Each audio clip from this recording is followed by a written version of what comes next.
আলহামদুলিল্লাহ ওয়াসসালাতু ওয়াসসালামু আলা মান লা নাবিয়্যা বা'দা। আল্লাহ রাব্বুল আলামিনের অশেষ শুকরিয়া যারা আমাদেরকে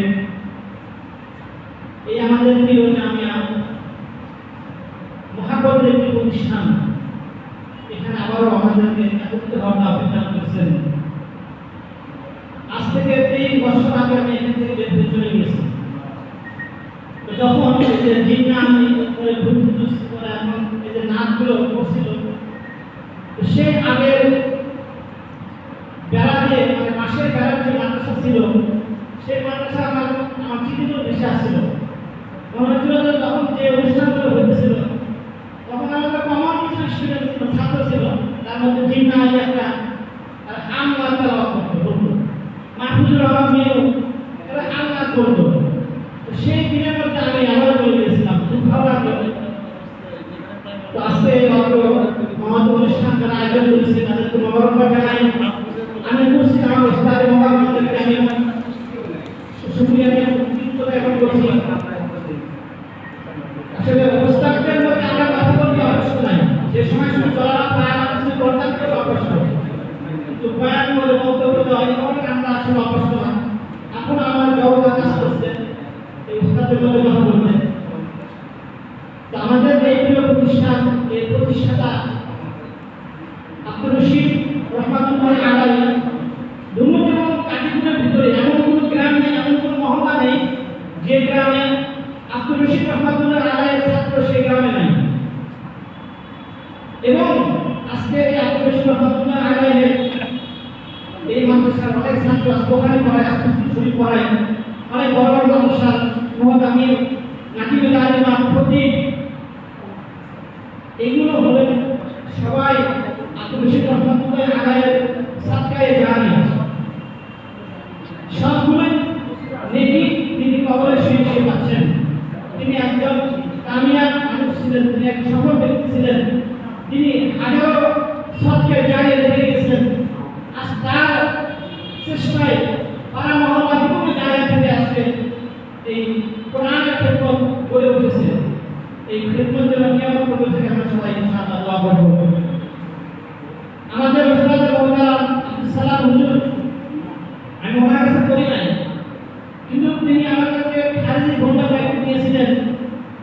তাই সিল মুক্তাদি এই নামের সাথে আমরা ওই মাদ্রাসায় ওখানে গিয়ে তো আমাদের কিছু আনকমন সিগা ধরতেন, ইরি ধান গেট ব্লক এগুলো কি সিগা।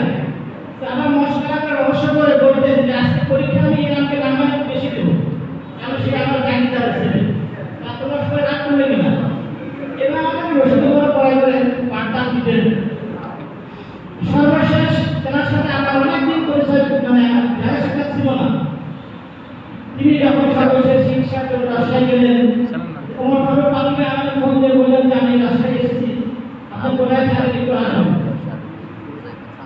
তো আমি আমার মাদ্রাসার ক্লাস শেষ করে প্রায় 3টার দিকে গিয়ে দেখলাম হুজুর আসছি মানে কিডনি রক্ত ডায়ালাইসিস করতেছে।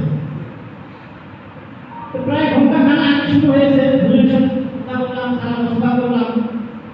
প্রায় ঘন্টাখানেক থাকার পরে চলে আসতে তিনি আমার হাতটা শক্ত করে ধরলেন, তো আমাকে বের দিলেন না।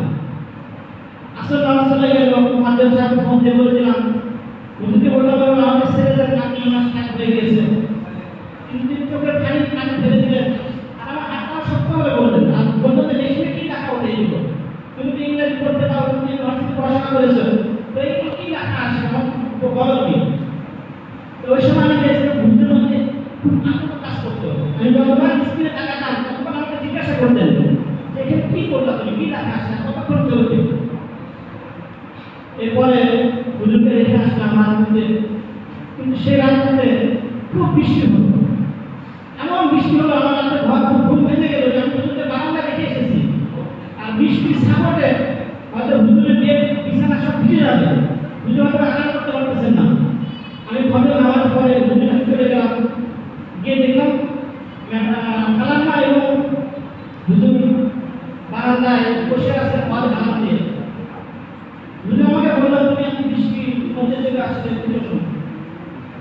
তো বললাম হুজুর আপনি আসলে সারা ঘুমাতে পারছেন কিনা, আপনার পেট খেতে পিছিয়ে গেল কিনা। আমারও একটা ঘুম হয়নি, হুজুরের জন্য খাবার নিলাম। আমি হুজুরকে বললাম, হুজুর আপনার রাতের খাবারটা আমি কি দেবো? হুজুর বললেন যে দেশি মুরগি অথবা দেশি হাঁস। আল্লাহ বলে তোমাকে হাঁস খাওয়া যাবে না। তুমি এখন হাঁসের কথা বলতে জানো?